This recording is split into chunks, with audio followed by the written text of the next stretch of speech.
Welcome back, guys. We have a very exciting match for you up next. It will be Kanga versus FNATIC. The first match we're actually getting to see FNATIC play in this event. My name is Pretty Hair. I will be your spiritual guide along this quest as we move into the battle of the orange and black. Goremaster will be joining me, bringing you all the hot information on this one. I think the biggest talking point here for FNATIC is just the big change on the front line there. Theo kind of benching himself in the offseason, or not really the offseason, that fall split, kind of making that decision along the way to bring Unbe in, a guy that has a world championship ring. He's been floating around a bunch of other teams, and now he's found a place, a home in FNATIC. And being able to come in, because Theo's been here as well, he's sitting in the studio with his team, and it's just that thing where, yes, you make that swap out, and during the fall split, we were like, especially after the first week, we were like, all right, this is definitely a LAN change. This is not a fall split change, because the first one was rough. In week 5, they started looking better, but this is unbelievable. Who is a world championship caliber player, who is someone who has a ring on his finger, at least from this year, as well as the fact that he has been consistent on LAN when he's been playing at it. So I think being able to come in is going to be important for them, as well as being able to swap him into that role where Theo kind of felt like he was important, but it is a necessity for them to be able to change their drafting style. Absolutely. And what are your just feelings on this one? It's very tough to vote against FNATIC, but Kanga certainly looked strong yesterday. They're a team that is also, not without change. Every single LAN, they have added someone new. This time around, it's Corland. He's not a new player to the scene or even to playing around and with Kanga. He's come before as like a coach and a sub analyst, that sort of thing. He's filled a role in this Kanga roster before, but now he is on the main starting 5. And he has never played with the squad in that role here. Do you think he can step up to the plate and measure up against a blaster like Fisheko? I think he can come in. I think Kanga's going to look good.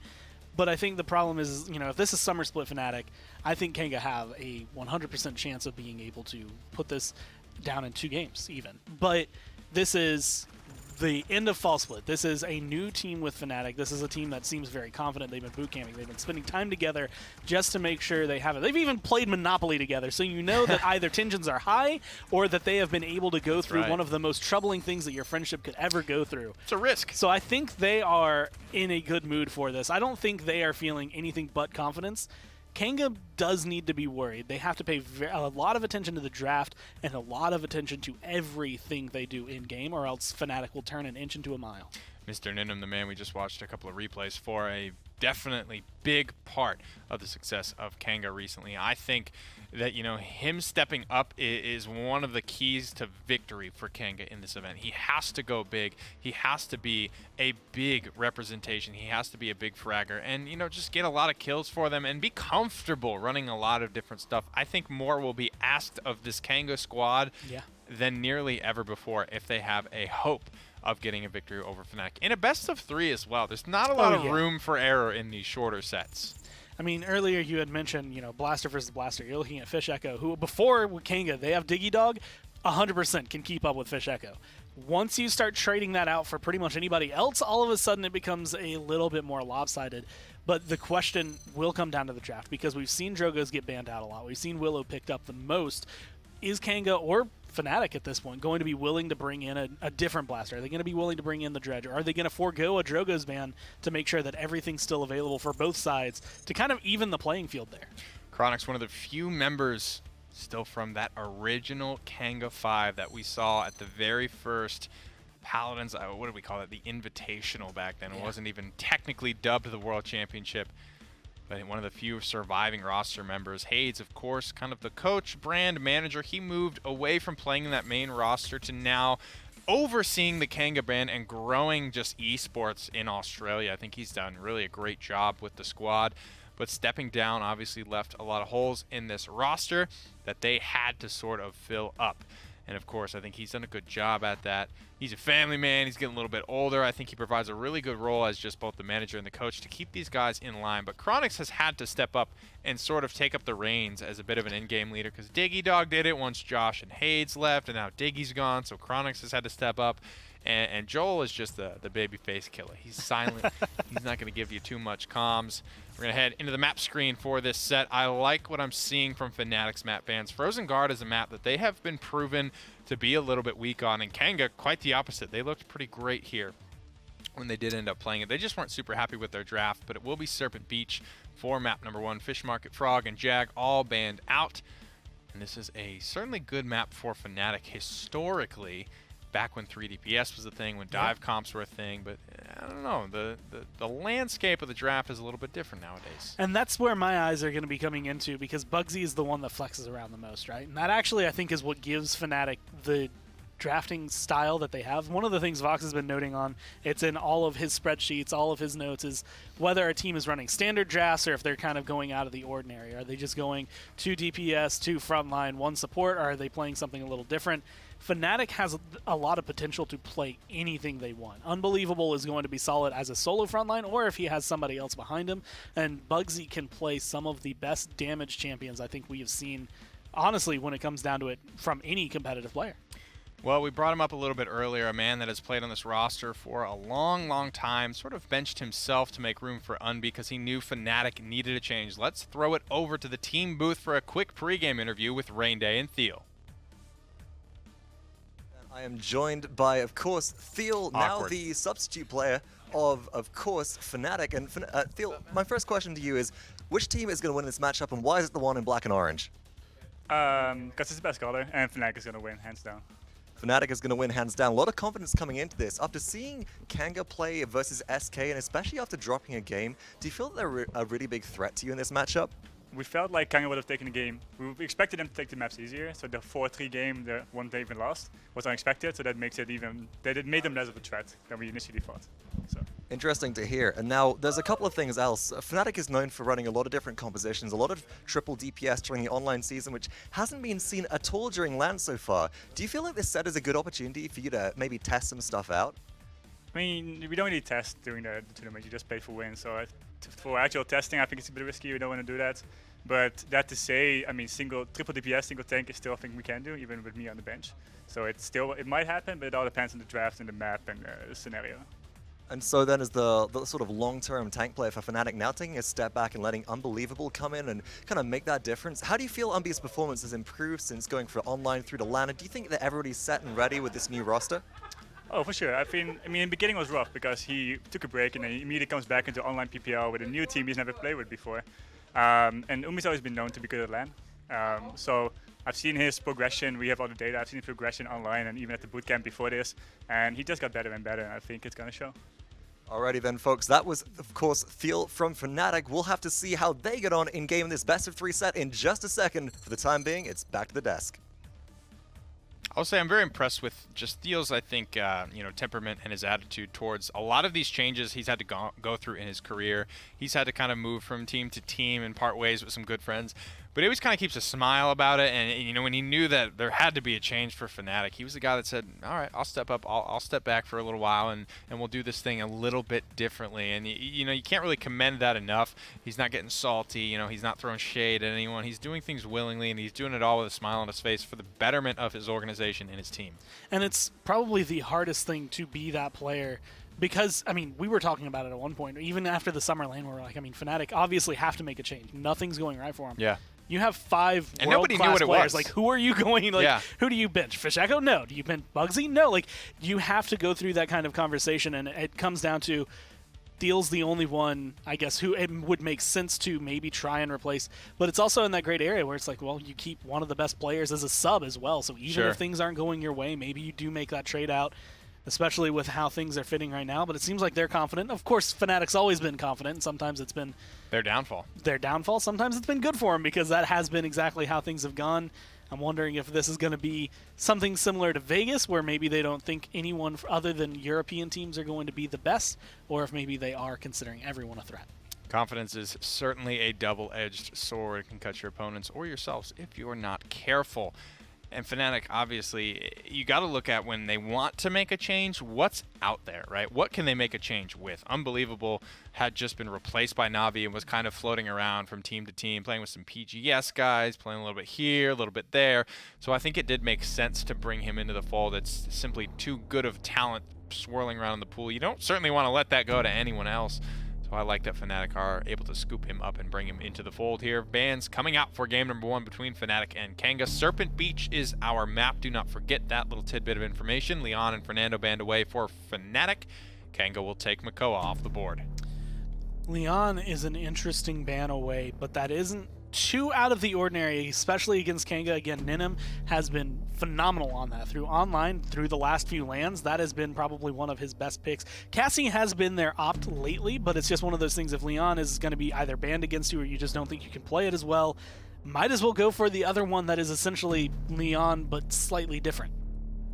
Kinessa banned away as well. Has been, I wouldn't say a popular pick on Serpent Beach, but certainly something to keep in mind against certain teams. When I say certain teams, I mean teams like SK Gaming and Vocal is going to run this every time you give it to him. Mouse Sports, even Alex has shown that he would run Kinessa on Serpent Beach. Deal on the headset for FNATIC, and they are working on what they want to select first. Well, I know one of the things I think I remember talking about, specifically because Alex loves running Kinessa on this map, it was almost always us comparing it to Bugsy's Kinessa on this map. How well does Bugsy perform? How well does Bugsy make Kinessa look? Because you can't always be Bugsy, right? Only Bugsy can be Bugsy. So trying to make something that works well for FNATIC for your team never really worked as well for everyone else. But it is still going to be a threat, and I don't blame them for trying to cancel that before it even becomes a possibility. Khan will be the first selection for FNATIC. Nara Torvald snapped up by Kanga very quickly. Not a lot of thought given there. And you're seeing the pick ban rates for Mr. Torvald there.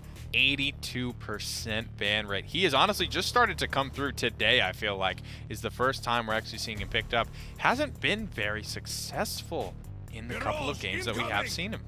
Hasn't been successful, but maybe he's not having the right pairing. Maybe it's not the right team. It's just a playstyle thing, I think, that comes down with Torvald that isn't necessarily what we're seeing in the meta right now. You know what, man? I think too many people are forgetting about Willow Torvald. What NIP did to Na'Vi was absolutely disgusting. I have never seen NIP do that to a team, much less a World Championship caliber team. It was insane, and I think, you know, on maps that Willow can work on, why not take it? Serpent Beach is certainly one where I feel like Willow can be in the conversation. Vertical mobility to go from low to high, and they will take it there. Willow Torvald here. Kanga, near and dear to my heart. Maybe I slipped them that strategy in the pregame. Maybe I didn't. I don't know. I'll never admit to it. Just remember what it can accomplish and what it can do. But it is the one thing. Torvald does have to play a little bit more relaxed than what we're going to see out of Khan or out of the Ashe either. Both of those going to be very aggressive, very in your face, and Ashe specifically very good at helping track down Willow in the air if she's close enough. We get to see a damn Drogos here, I think for the first time today.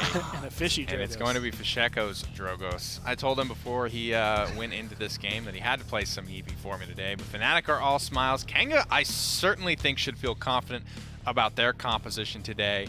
The biggest thing that I think Kanga will have to overcome, however, Gormizer, is just the names in that kill feed. You know what I mean? Yeah. Corland, as this newest player of Kanga, cannot be afraid when it's time to push on Fisheko to try and slay Bugsy or Bittner or whoever it needs to be. Kanga need to play with confidence in this set. The drafts are set. Gore, quickly, who do you got on paper? I have to give this one over to FNATIC. I think having Fisheko on Drogos is all you need. All right, guys, we're going to send it over to the casters for game number 1.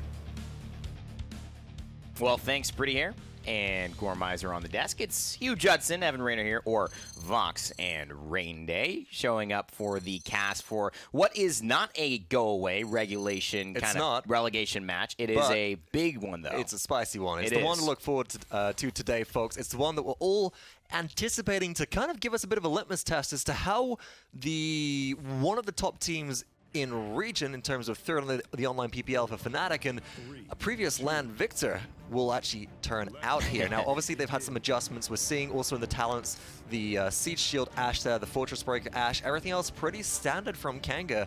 We'll see how the execution goes. This high ground control is the name of the game, and Fishy splashes the fire spin not the best start wall. for him, for sure, but he's going to get a little better. It's one of those things like wine ages with time, and there's an Osrino getting a little aggressive here. He has to be careful because these rockets start hitting. He has not found himself in the most dangerous position that he will be in all game. Nice combustible, forces Chronix into an awkward spot. Corlin, though, answers right back. 54% still on the objective, and there's the big damage, but Earthen Guard just to make sure she doesn't take all of it. The thing is you can see Kanga little by little, they're being whittled down. The shields and the healing coming through from Maldamba is helping mitigate some of that, but you just really can't do much to contest against the early game sustain from a Ying, from a Khan, especially when the dead zones just don't seem to be doing so much, and especially not when Willow's dead. But they've got 75% on the objective already, FNATIC, despite Kanga Esports fighting continuously. They just haven't been able to do it, and one of the best to do it ever, Bugsy, helps to secure the first objective. FNATIC back looking good again. And one of the things which was really just disappointing right there is that Kanga Esports, they needed to find the Ashe. They needed to take Unbelievable off the table so they could go and contest that objective, go and deal with Bugsy. And they just weren't able to get the kill, and that's so gutting to see right there. And there's nothing really beyond just the healing coming through from a Ying at that point, and the damage output of Fish Echo that is really going to be able to save their life. And I think that's going to be the big one, Evan. For me, it is Fishy on this Drogo as one of the best players in the world on this champion, and we'll see how much of a difference that makes when they're put into the hands of a juggernaut rather than the hands of just anybody. And Corlin, you know what? We got to say something. Fishy had much more of an impactful round than Corlin did there. Corlin bought time, but he didn't find that lethality that's so easy and so reliable for the combustible Drogos to find. Well, you know, I think a big part of that is the positioning that FNATIC took. They fought a lot of that up in the upper ground, a lot of peek and poke, rather than exposing themselves, especially in the lower ground where dead zone becomes super effective, right? Willow really relies on being able to shoot the ground in front of you, whereas Drogos can get away with a few more in the way of direct hits as they do a lot of damage, especially when you've got a battle shout on you. And the combustible just hits people straight up round corners. But if that dead zone isn't hitting onto big groups, if people are being awkward to be able to land that onto, and you're not locking down a lot of this healing coming through from Ying, then you're not really being that effective with the Willow, and that is a nasty peek from Fish Echo right there. Oh, good seismic crash as well. It buys some time, and now Unbelievable is in an awkward spot. Dread Serpent to try to close the deal, and they end up doing so. They find the tank, and it's going to force Corlin back out. Jules is just fighting with barely a sliver of health, and Bittner makes him pay for it. Osrino goes down as well. Jera getting in on the action, and it's going to be a very hard defense for Kanga Esports to try to pull back now. FNATIC have so much momentum, and it looks like this is going to be a 2-0 push to start the game. And you know, that's another thing which we got to remark on right there is the fact that a massive impact is coming through from this Victor as well. You've got not just the one source of big AoE damage with, of course, the Fire Spit coming through from Drogos. Right. You've also got these shrapnel frag grenades pumping out again and again, and as soon as Willow is exposed, easy hit scan pressure from Bugsy, from Bittner. You're going to get it from Jera as well on this Ying, and 108 for Jera, 401 for Bugsy. Damage dealt charts being led by the Victor right now. This is just, everything's going FNATIC's way. And one of the biggest conversations around just this Bugsy pickup, you know, of this kind of tank role, this flex role, allowing Umbi to main tank for this team is that it's changed their dynamic. They're not that triple DPS squad where Thiel is the only one on the front line. Everyone else is just trying to do the damage with Jera, with a Luminary Genos or something of the nature to really support the squad. It's a little bit more traditional, so they're having a little bit more uptime, and that's just allowing these players to make better plays because they have more wiggle room. Look at this again. Dragon Punch comes on through. Just the kill feed is all blue right now, where it should be orange and black, but it's about to be another kill. 4 in a row for FNATIC. And look at those streaks shining bright on the upper left-hand corner of your screen there, folks, for FNATIC. 8 for Fish Echo on this Drogos, 12 for Jera's Ying, is Bittner on 10, and Bugsy on 8 right now. 45% on the objective. Great positioning for an aggressive zone, but they're not leaving themselves in a position where FNATIC can't retreat. Yeah, that's the biggest conversation piece here. FNATIC are really in control of the driver's seat here, and Kanga Esports just trying to grab onto the ledge. 84%. Doesn't look like that ledge is showing up, though. It's definitely far reach. It's going to be a big climb for them. 99% and Unbelievable hasn't been, challenged over here, but there's the bubble. This should change things for an enemy. Finds a kill. And now 99% can they Still touch? They overtime. have 42%, and they fully push back FNATIC. Vox, that might have been the bait they needed, just a little bit of time, and now with Comeback Mechanic, they should grab this one. Right, that's the big thing right now. Comeback Mechanic, 4% per in-game tick instead of 3 would be the way to prevent any of FNATIC from making their way to the objective, but think about it. Right then, we saw the Illusory Rift from Ying come on through as well, and that just allowed Khan to get to the objective and contest. But here's the problem. Jules goes down. Chronix finds Bugsy, but now Unbelievable can rotate onto the point. That's a Dread Serpent right there, ladies and gentlemen. Buys time, secures the kill. Kanga, they're not ready to give this one out yet. We can expect some fans from down under to be excited to see a point on the board now for Kanga Esports. And with 2 minutes of a little bit of time to relax and find their rhythm. They might be able to even get a conversion going through right here. They do have the Willow. They can shut down or at least bait out the Illusory Rift right now. And they're sitting on a couple of streaks of their own. Inara on 5, Maldama on 5. Nothing really in the tanks for ultimates just yet. I want to see them, you know, take this a little bit cautiously, but I don't want to see them be too hesitant. Evan, you remarked a little bit earlier, and on the desk as well, it was just the fact that you can't be intimidated by these big names on top of the enemy players. You can't be intimidated by the big names in the kill feed. You've really got to make sure that when you see an opportunity, you take it. And so far, Kanga trying to take the high ground. They're not being intimidated, but it looks like Colin might be in a bit of trouble here. He gets a bubble. Oh, he didn't get the bubble. Sheko had all that time bought for him by Bugsy, who maintains this high ground so well as we switch over to the Dragon's POV here. But you're right, you can't be intimidated, Vox. That's not something that's going to fly at this stage. You have to make the play. You have to jump up and say, I'm willing to be the guy that everyone looks at and says he didn't hit the shot. But if you're willing to do that, you're also willing to be the guy that did hit the shot. So there's glory and there's pain. Sometimes they're more closely linked than you think. Oh, disengage. Disengage is good. It's Bittner goes into the drink. That's such a critical angle for Cassie right there. Ninum, knowing the map of Serpent Beach, opens up the push for Kanga Esports. Huge play there. 60 seconds left and counting. Ninum now on a roll. Misses the disengage. Activates the scout. Doesn't want to have any bumps, blocks, or bruises down the road as he stays alive. And Chronix makes sure to give him a nice little bit of support here. Misses the first heal, but the second heal comes through. It is just not enough because Bittner has the shrapnel grenade locked and loaded. It hits again, but he doesn't have the Grenadier reset, but he still finds Joel's with the auto rifle. This Bittner is just such a phenomenal hit scan player, right? Originally alone from Virtus Pro right back in the day. FNATIC main roster at this point, just slowly bursting down Colin. Gonna get the kill credit for that one. Is Bittner just the only player in the kill feed for FNATIC at that point? And 20 seconds left on this payload push. Evan, it's a pretty long game so far. It is the Serpent Beach map. We're 8 minutes and 30 seconds in, and FNATIC, with 15 seconds left to defend, have all 5 of their ultimates charged at 100%. FNATIC have the first seed here in this tournament. They are the unequivocal favorites to make it out. Why. And you can see why, but Kanga Esports won their first game against SK, albeit not a powerhouse in North America, anything but still a quality team from the Paladins Pro League. Can they take that next step and beat one of the best teams in Paladins history here in FNATIC? Even trade so far on the objective kill feed, and then it's looking like it's all going the way of FNATIC again. Yeah, just people being corralled in. This map is actually really difficult to push with the positioning, which FNATIC have taken. Again! A second disengage is good, but it's a Cassie against the world right there, right? And Cassie's just trying to charge their ultimate as that scout was used early on into that payload push, and only at 55% going into the next round. Bittner needs to work on that, though. Just he's gotten caught by that disengage twice now. Fool me once, right? Right, and so he doesn't want that to come back to haunt them.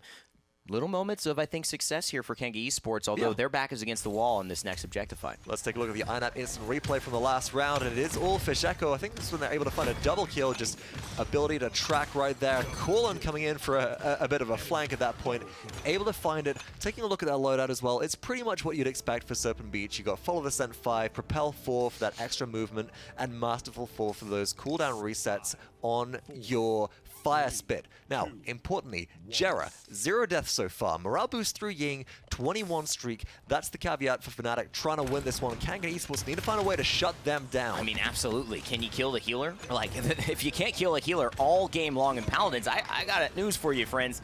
You're probably not going to win. FNATIC 3-1 in a great position here. There's the Illusory Rift that's been provided by the Ying, who's just constantly healing up her teammates. Combustible around the corner, but so far, and only 2 kills. It's just little things, right? The fact that Fish Echo is using Booster to jump all the way across that open ground instead of Thrust, so the Thrust was available to get out of dodge as soon as Cassie started putting the pressure on, relocate to the high ground, and just keep on shooting. It's this consistency which is so good from FNATIC. They know these champions so well. Little bits of min-maxing, and that's allowed them to get 72% and rising on the objective. 3-1 Evan. Kanga Esports need to find a way back in. They're going in with Scout. They've got a bubble, but here comes the Dragon's Fury. And you know what? Does Fisheko choose the right target? No, Chronix gets all of them, 2 in the Dread Serpent. What's going to happen now? Because he's got the Hyper Beam ready. Low. He doesn't need it, Vox. I think Unbelievable's the only threat. He's going to bubble Corlin, and he goes for it. He doesn't want Unbelievable to touch. He gets knocked off, 99% for FNATIC, and Corlin's going to clean it up, but they can't keep the tank alive. Joel's is down, but here's Os Rhino.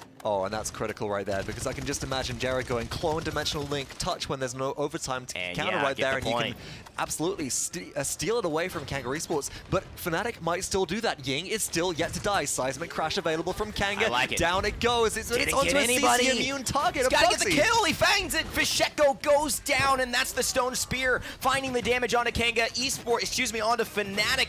Rhino with another big play, and Kanga keep their hopes alive. Oh, huge stuff from the Stone Warden. Where did it all go wrong for FNATIC as Jared takes their first death of the game? Where did it all go right? Realistically from there, I want to give a big shout out to Kanga Esports and the Torvald bubble prioritization that we are seeing right now, because unlike in that Mouse Sports game on Ice Mines, we're not just seeing bubbles go onto a Fernando with their shield up when you don't need it. You're seeing them go onto the Willow, you're seeing them go onto the Cassie, you're seeing them go onto the Maldamba that can frag out and contest the objective, because movement speed, Gourd, Slither, you got a lot of time to be able to just wiggle around and try and keep that point in contention. 1 minute and 50 seconds on the clock right now. Kanga Esports are at the halfway mark, but goodness, if they don't hit that legendary disengage again, they're going to have difficulty fighting their way through. I mean, it was kind of funny. I was thinking about it. You remarked on the fact that, you know, he's doing all the right things in Fisheko, but he misses a fire spit that actually could have hit Joel's as he was going towards the point. And some of those bubbles, some of those plays, albeit it was really Chronix's Dread Serpent that I think turned around the fight for sure, but it allows Joel's to be full health. It's just another tank that hasn't taken any damage. It becomes such a low priority because you know it's going to take so long to kill them that he gets the Hyper Beam. Who's contesting the payload right now? Because it doesn't seem to be FNATIC at all. Yeah. They've just taken a bit of a break from that. Yeah, no, we saw Unbelievable just completely trying to pressure the enemy backline, and well, Rhino just kind of walks the payload on through right there. Hello, FNATIC. Anyone home? Mouse and ring. Mouse and keyboard on right there. We need to check if that's plugged. Can you pick it up and just walk backwards from your desk 10 paces, please? I don't know. Did it come with you? Okay, then plug it in and try again. That was very interesting, and the replay. I mean, credit where credit's due. Rhino makes a huge play picking up Fisheko. If those pellets miss, right? And he doesn't kill Bugsy, he doesn't kill the Dragon. Those are two huge threats that probably tilt the favor back into FNATIC. And critically, it was after using a Seismic Crash, after a Khan had used Battle Shout, right? It hit the Khan, but the Khan was CC immune. Everybody else it missed. And at that point, you've got to rely on just your accuracy and your damage, because that's all you have left in your kit as a Nara. You can't really peel for people. You're just sitting there as I'm a hard-to-kill person, so you got to rely on that damage. Itemization coming out in full force right now. Look at these Rejuvenates for FNATIC. They have Rejuvenate 3 on it. Is Bittner, but Rhino dives straight into the mix, waiting for that Khan to be able to use that Battle Shout. Fisheko goes in. Will they find the damage? Straight back into the fight. The wall, not enough time. Oh my goodness, are you kidding me? He went through some huge heroics to be able to get that Dragon Punch off, and as a result, it's a full wipe. Let's see if the zone is as good as it needs to be. We've seen so many teams collapse, and this time the fire spit is on the money. Ninham, however, still alive.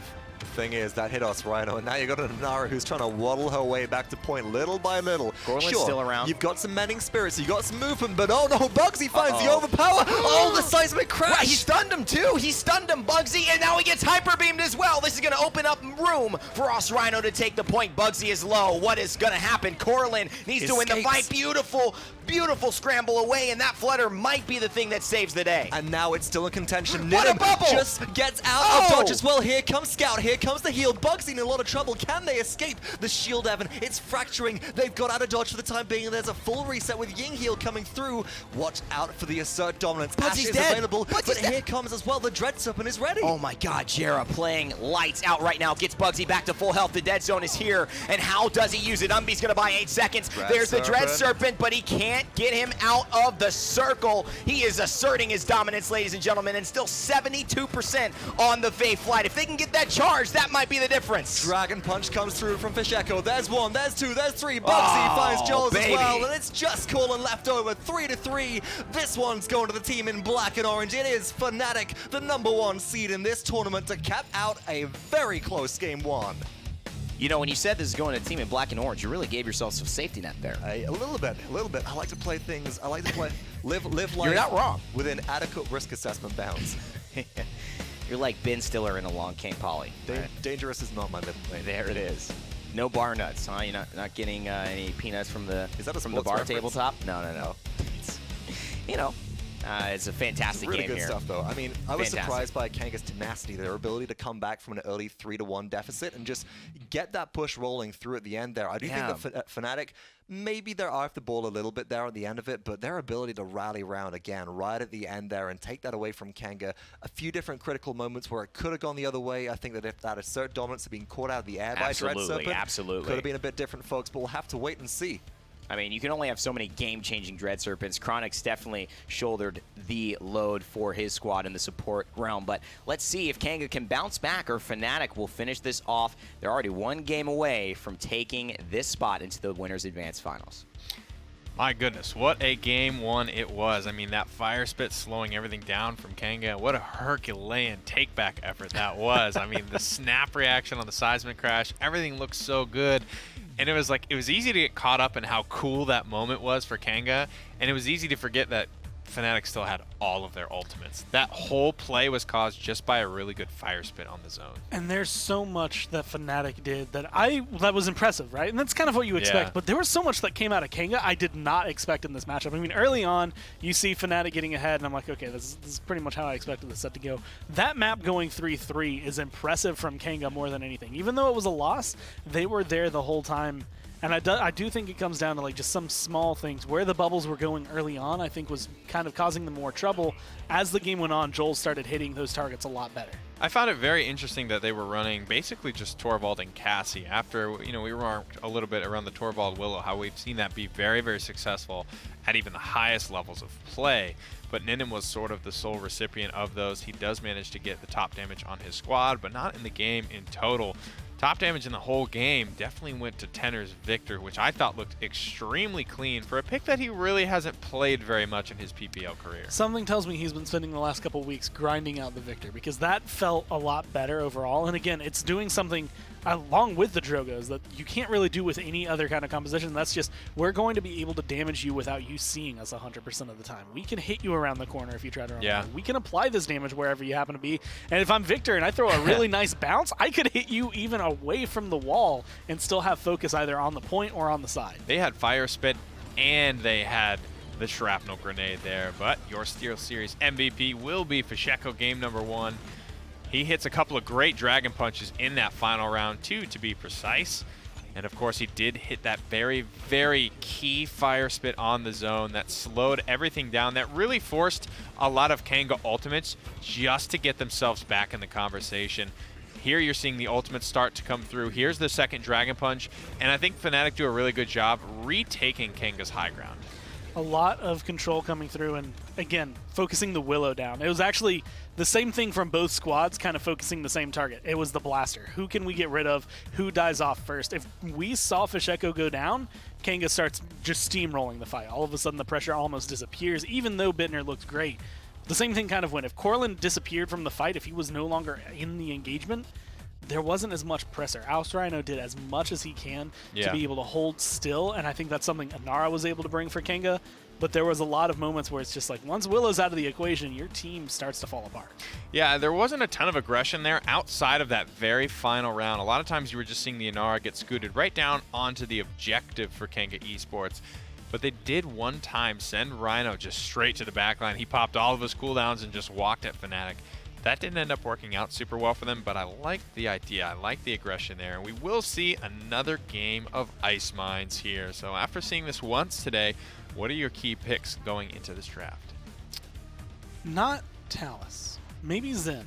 I feel like Zen is definitely going to be good. I was like, Talus came to my mind, and I was just like, I don't want to see Talus. I actually wouldn't mind seeing, and this is more of a callback to the fall split than anything we've seen land, but Koga was pretty adept here at one point, although he's seen some changes since then that might change up the way teams feel about him. Master of Arms no longer having that 100% return on ammo every time you find a hit, so that's going to take down his efficacy against things like shields. But looking at the flank pool, I want to see that kind of area. I want to see teams go a little deeper, maybe look at some of the ones that either weren't considered that good in the fall split, or some that, to me, seem maybe a little bit too much right now. Ooh, Dredge banned out. Second time this event, but Kanga do not want to let this one go over to Fasheko. No blaster pressure, no way, no how. However, Victor can sort of fill that role, and he certainly looked great in game number 1. notable picks still on the board here. After the ban phase is complete, Torvald obviously still open and available, and Nara as well. Well, I mean, you got to get your Eevee, so Fasheko has to pull that one out there. I do have to get my he's Eevee just gonna go back on his word. But I'm not going to get it here. I really, really doubt FNATIC will be picking up Eevee. I would guess that they would go to a Xin before they go to an Eevee on this map. I think Fernando is definitely a really big pick for Ice Mines as well. Anara and Fernando being let go to Kanga here could potentially be very dangerous. With so many front lines banned out for FNATIC, I feel like they got to take that here. And Torvald is available again for these teams. You can see kind of where that priority has been. I feel like at the beginning of the LAN he was banned out almost constantly. Now he's slipping through a lot more, and he's not been that successful. So FNATIC being able to play around it. They're not normally a team that picks up Torvald, though. It's not really in their style. They like to be a little bit more aggressive, and that fits Fernando. That fits the Ashe they had last time. I think they will probably look more for those front lines in that manner. Ooh, and they steal away the Ying. Really important support, I think, to have on this map. You could see earlier in the day when Mouse Sports and Renegades were playing here how much trouble Bolka was having staying in line of sight of teammates, man. I think Ying can handle that situation a lot better than Makono's chosen. And being able to pick it up and scoop it away from Kanga. This is the spot. So Ying is either here or she is sitting in the third spot. When did she not get picked or banned? I mean, it had to have been in those early Grover games, the couple where we saw there. Like, that's first the only day, thing I could think there of. might have been a couple times to slip through. But other than that, I mean, she has been proven to be the best support right now. I feel like there's not anyone else really stepping up to her. We haven't seen any Furia. We've only seen, I think, one Grover come through. No Genos at all. No Saras. So I'm curious if anyone's going to start picking that up. You get the wink there as Willow and Ashe get picked up. And I think that's going to be a strong sweep for Kanga. That is a coach contribution if I've ever seen one. And Ashe being locked down, locked in, Willow and Ashe specifically. So Kanga will not run the Torvald. Back here, they will look for a bit of a high pressure being drafted, and I like those two maybe moving around together a little bit. They have Nara as well. So far, both teams certainly have some awesome drafts going for themselves. FNATIC may have hamstring themselves just ever so slightly, taking away the Ying early as they did. We'll have to see if it comes out and is effective as I think they are hoping it to be. The main champion pool I'm looking at is Fasheko. I want to know how much he's expanded, what he's willing to go for, just because you ban the Dredge, you ban the Drogos, you grab the Willow. Bomb King is just currently banned for the tournament, so you have no blasters that are in the traditional blaster sense available. You have to reach a little further down, play something different.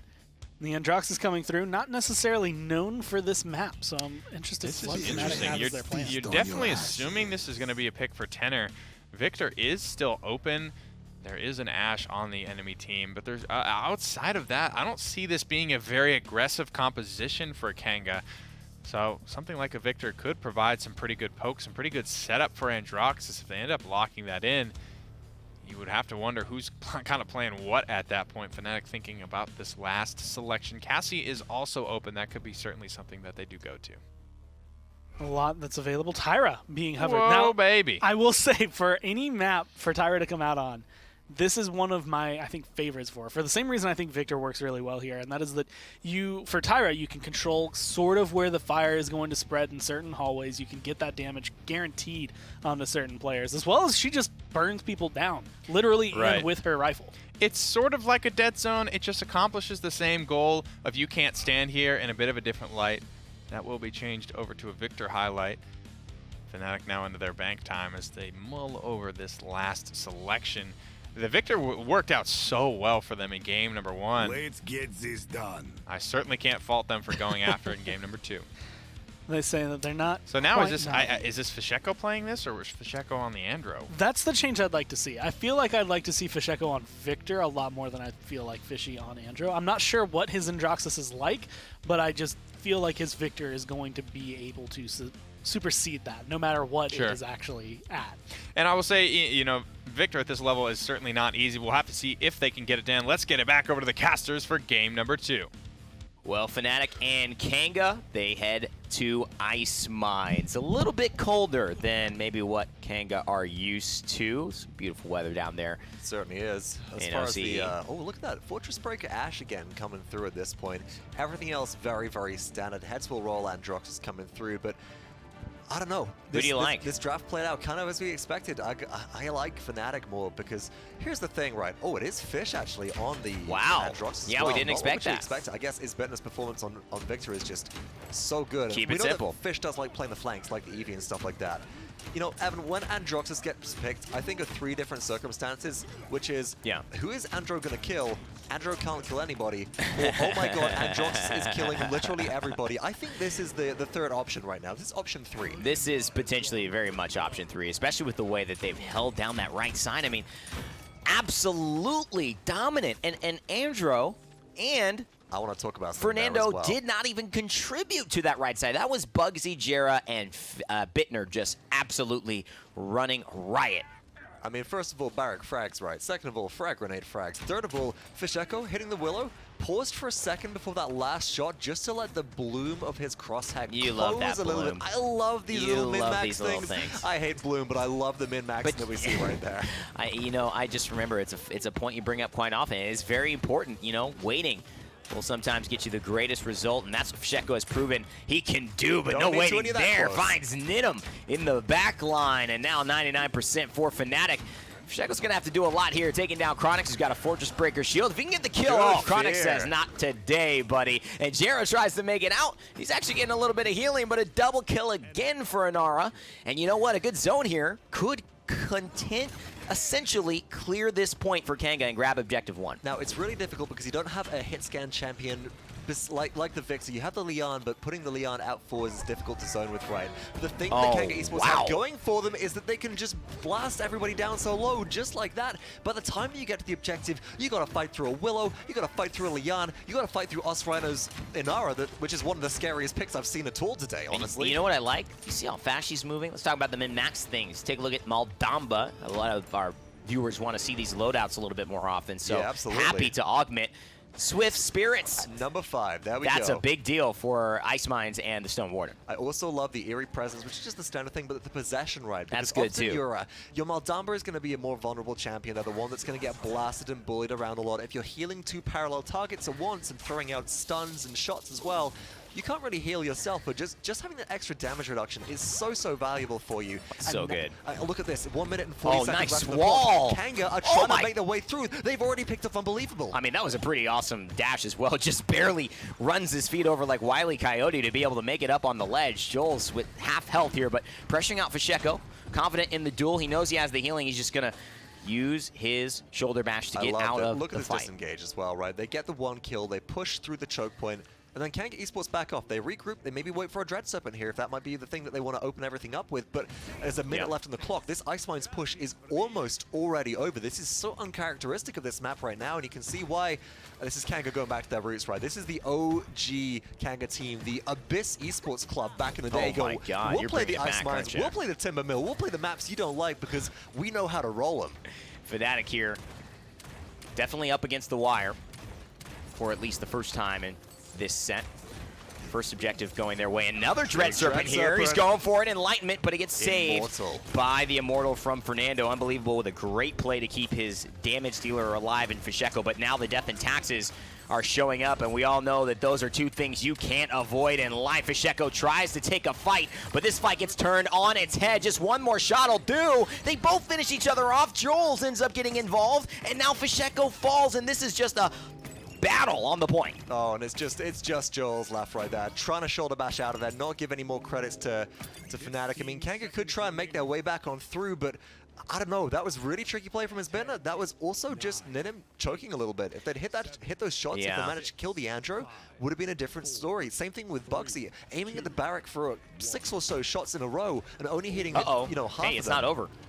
It's overtime. It's overtime, but it's not over. It's an early game Inara. That's the real Immortal way here right now. Kanga Esports, they do have the Seismic Crash available. FNATIC have 4 ults in the tank, Evan. And you know what? Nidham stays alive. He didn't choke that time. Finds some good damage and then gets to safety. And now he's pressuring Unbelievable. He doesn't have the shield. That's 2 down. Oh no, Kanga. They might be turning this around. Beautiful presence, and he's able to get his Bittner. He goes into the Dome Shield. That's his only respite, his only safe haven. But there's not enough haven in the world to stop this onslaught from Nidham on Kanga. Kanga Esports. He's trying his best, but Fisheko and Jera come through clutch, and I think this overtime may be tilting toward the defense. Oh, that was just such a beautiful dome shield right there. That was the thing that saved it. That was also FNATIC responding, going, oh, we can stand in this. We can all run into the dome shield and be safe. Hey, that looks nice. Yeah, this looks safe. You got room for another? Warm and cozy. There's practically a fireplace going on in there. If you ignore the screams of Inara burning alive, and she just walks into it with Earthen Guard up and goes, this is damage reduction.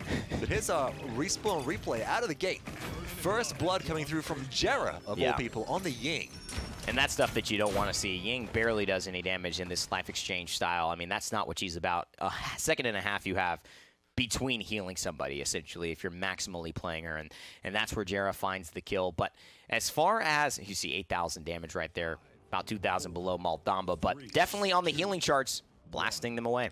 Always the case, right? Maldamba is still actually exceeding that, but you are playing Maldamba alongside Inara, and I think that's the really big thing as well. You're not playing this kind of healing sponge. We're just going to sit on the objective and stay here forever.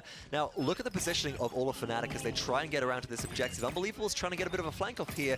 Fisheko's being patient, and this is the kind of play that I like to see. Going up to the air, out comes Dreadserpent. And where's the Accursed Arm here? Do they even need to use it? I think it just got popped, yeah. They just did it. Jules. He finds that kill. Osrano now will go down, and the problem is if you lose too many players too quickly, let FNATIC set up for an incredibly effective zone, and that looks like it's going to take place here. 33% counting while FNATIC continue to zone out. Ninum looks to fall. Enlightenment just stay alive.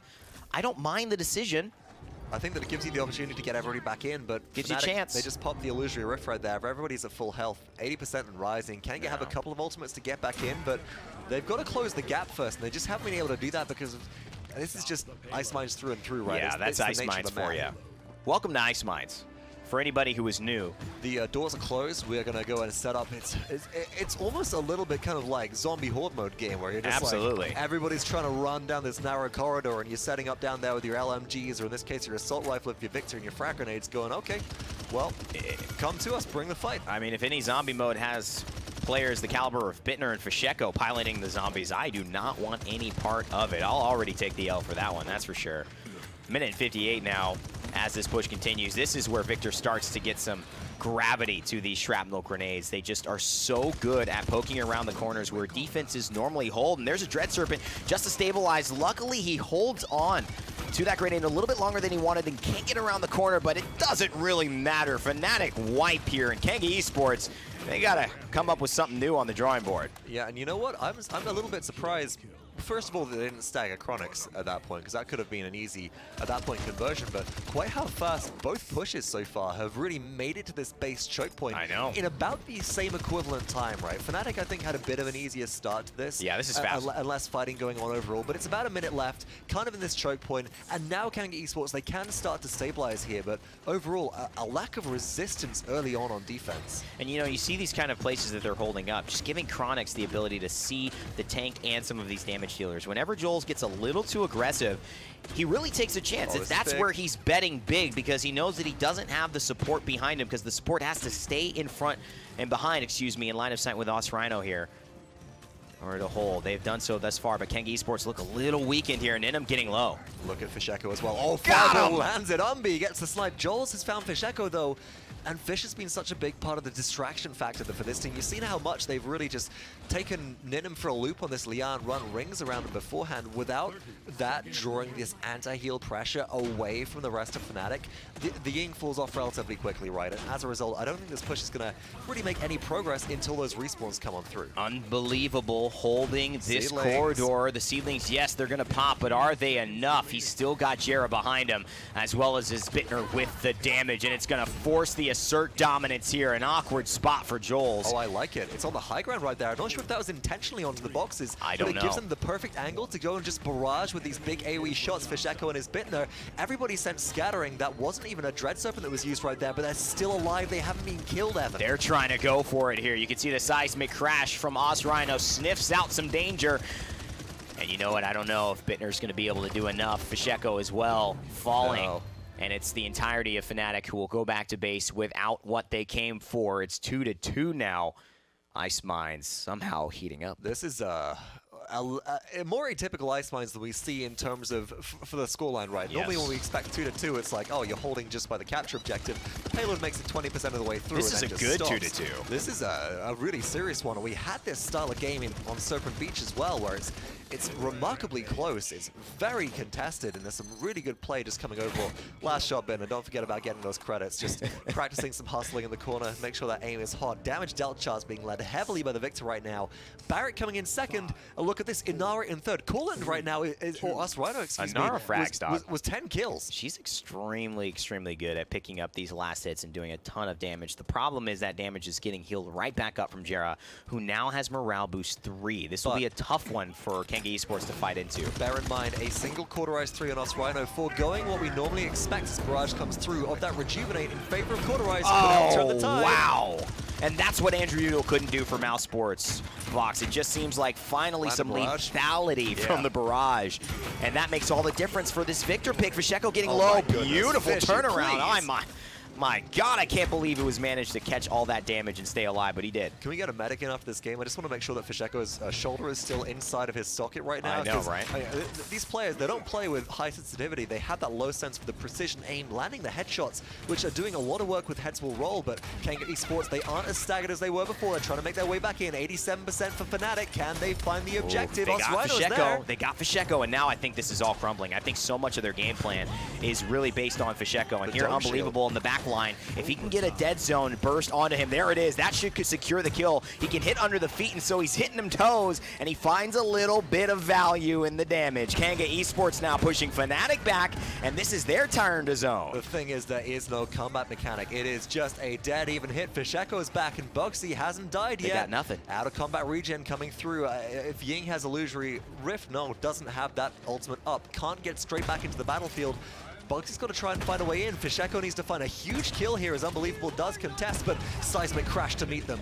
Wow, what an angle. Bugsy takes it so he gets the Seismic Crash blocked by the ice cubes. And man, oh man, those are beautiful plays from the Barrack, but it's not enough to really make the difference. I think Kanga Esports, ladies and gentlemen, with Ninum finding the double at the end, are going to have a chance to win and tie this thing up against FNATIC. Evan, what was that target prioritization? You got one shot left onto his Bentner, who's chasing you down, going like, seconds until my frag grenade. I'm going to get the kill. And Ninum's just like, I'm a little bit faster than you. I'm just going to go deal with this Ying. First, just make sure that there's absolutely no healing coming through, and then a quick turnaround on the Victor. That was a rude play. That was. FNATIC are going to be reeling from that one, just going, the disrespect. I mean, Ninum, I actually had the privilege of playing with him a little bit last night. We didn't have some great teams on our end, but he's certainly got a lot of great teammates around him now. Chronic's playing lights out. Corlin finally getting his rhythm. However, Visheko has been dominant this entire time on the Androxus. This is what they were willing to do. They let a lion onto the battlefield in this Andro. He's king of the jungle, or at least the flank jungle, for a reason. And so they're willing to take the risk. They're willing to take the punches, hoping that their composition at the end of the day can accomplish what they want. And I love this as well. One little bit of min-max coming through. We often talk about stagger, right? You delay the respawn. So impactful on a map like Ice Mines, even though at this point the Inara had at the start of this round Master Riding 2. The Ying's the one shooting her. Just making sure out of combat regen isn't coming through, but dealing minimal damage. So there's absolutely nothing that you can do at Charging this point. ult too. Here we go. Oh my goodness, Credits. Look at that. Master Riding 3 has come online, so all of Kanga Esports, besides Chronix investing into that, they can get back to the fight very quickly, but FNATIC, they've got so much blast shields. Yeah, and it's really a min-max thing here where you want to actually stall Chronix the most because he's going to take the longest to get back, and he is the support to keep them alive. But Joel's Chronix, they find a couple open, or he could go down. Beautiful shot here by Corlin, trying to turn it up. It's another one, and Us Rhino picks up a killing blow in the process. Corlin with the Fairy, the Fae Flight fighting back. 41 seconds on this clock. Kanga Esports had the opportunity to push this through, but because the push didn't go quite as fast as we'd seen it in the first 2 rounds, they're going to have to do this one in overtime. 2 ultimates up for Kanga right now. The ult economy is not great. They've just burnt Fae Flight. They've got to get that back again before the end of this round in case it goes to a 3-3, whereas FNATIC are sitting pretty. Dome Shield now charged. All 5 ults in the ult economy are available. Visheko is being boxed out very heavily, though. Needs to get up into the air and try and avoid some of these ash shots. And they need to get Corlin a line of sight to be able to do damage on this front line. If he can get from the top ropes, looking down and just finding seedlings, finding dead zones, and finding damage, that could make the difference. We already see the Immortal use. 3. Oh, he no. falls. This could be bad news bears for FNATIC. And you saw the illusory rift come through. This means Fishako can try and chase it, but there's a dead zone ready and waiting for them. Nenem one shot away from death, just waiting for out of combat regen to kind of tick on through. Respawns starting to come back on through. The respawn proxy advantage and Unbelievable's back at this point. This is going to be very difficult for Kanga Esports to push on through if they don't find a clutch kill here. With Unbe forcing out the backline, Evan. That is a successful defense, all tied up at 3-3. And it was a miracle they got Chronix, because if Rhino has the healing there, then that's probably game. Yeah, at that point, pretty much. When Unbelievable falls. Well, the really big thing for me is the fact that as we check out this, again, the INAP instant replay from a really clutch moment of Colin just managing to box out Isbitner, box out Jarrett, getting that fantastic dead zone here, locking out the healing. And again, at the end of that push, it was the lack of healing which turned the tide right there. Yeah. The fact that Ninem was going, I gotta back up. I can't just fight this. Respawns are coming, and if I'm one shot and trying to box out like this, I'm gonna get a flick to the head, and I am done. This push is over. You know, just believe is so important for these squads here. Kanga could be going home. Well, at least to the losers bracket. FNATIC 150,000 could be moving forward. Almost in favor of Victor. 3-3, man. This is do or die for Kanga Esports. I love the aggression from FNATIC, but look what it's met with by Colin, just forcing everybody back, and now we're ready for some ultimates. And there is the frag grenade. There's the Accursed Arm as well. They're trying to battle out, and that's Fisheko coming up big. Rhino finds the killing blow back onto the flanker, who has absolutely dominated this game, but it's not enough to slow down Ninum, who is sliding in with grace and valor to try and take things back for the side of Kanga. And that was so critical right there, because you trade Fisheko, this distraction factor, for the Willow with Dead Zone. That's such an important anti-heal factor for Kanga, but they've also got the Lian. They're not losing too much by just losing one source, and now Colin is back. Fisheko's trying to find their way in. The Dread Serpent is ready, so is the Enlightenment. There's only Dome Shield for FNATIC. Could this be things turning blue? 78% and counting, and FNATIC know this is the final push, the final countdown. It's all or nothing, and Ninum has to stay alive. He does it. FNATIC happy about that as Bugsy throws the Dome Shield down, finding in on the point. A shield, it's gonna block the damage, but not for Bittner. He finds Chronix in the back line. I think this is gonna be FNATIC sending Kanga to the losers bracket. Is Bittner. This game is all about their name. Their Victor performance has been the best we've seen so far this LAN, Evan. It's 93% and rising. Joel's is trying to make their way back on through, but they can't do it, and FNATIC clutch it. What a series, what a set, but what a 2-0 from the boys in black and orange. Again. Safety net. Safety net. Really right nice safety net in this set. Sometimes I can't remember what team names are, but oh my goodness. I mean, if this is anything right, this is an indication of what is to come between these two teams if they do end up meeting themselves again, and what's to come for the actual Paladins World Championship. Absolutely. Because my goodness, this was a 4-3 set, both the FNATIC, but it was close each time.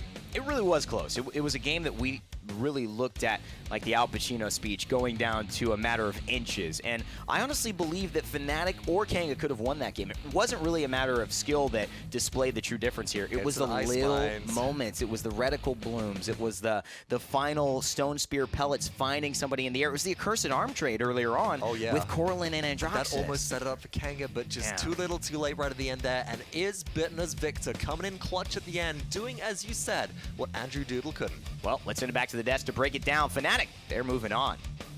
That was very reminiscent to me of the game on Ice Mines at Worlds for Kanga when they were up against NIP. I mean, it was coming down to that 3-3, but Kanga were in control of the point. They could have, would have, should have been out zoning, I think, a little bit more aggressively. That's one of the things that Ice Mines lends itself well, but FNATIC able to just sneak in, clutch up. And being able to pick it up all at the end, right? It's one of those things, especially going into the set, I honestly didn't expect even one 3-3, but having two 3-3s, Kanga looking incredible, being able to keep up with FNATIC, and FNATIC playing lights out. So it's just that era of competition, I guess, or the regulation of competition has just risen with everybody else. So you have your teams that are eliminated already, you have your Mouse, your Rider, but then you start looking at these other teams that are still in the winners bracket, still up at the top. And the top four competition, whoever goes to HRX, it's going to be incredibly close. Well, let's take a look at some of our post-game stats here. 16-7 for Rhinos and Nara. Great stuff there all across the board. But 18-5, Tenor, I have to say, very, very good game one performance on Victor. He runs it back in game number 2 and arguably has an even better performance there. 169-35 1,000 damage on the Victor. Very clutch stuff. It's not just poke. He was able to find the killing blows as well. The numbers that's standing out to me the most is you see Rhino up at 100K, but you see Corlin sitting at just under 80,000, 79,255. His slash line wasn't that great either, and that I think is where a lot of the change happened, honestly.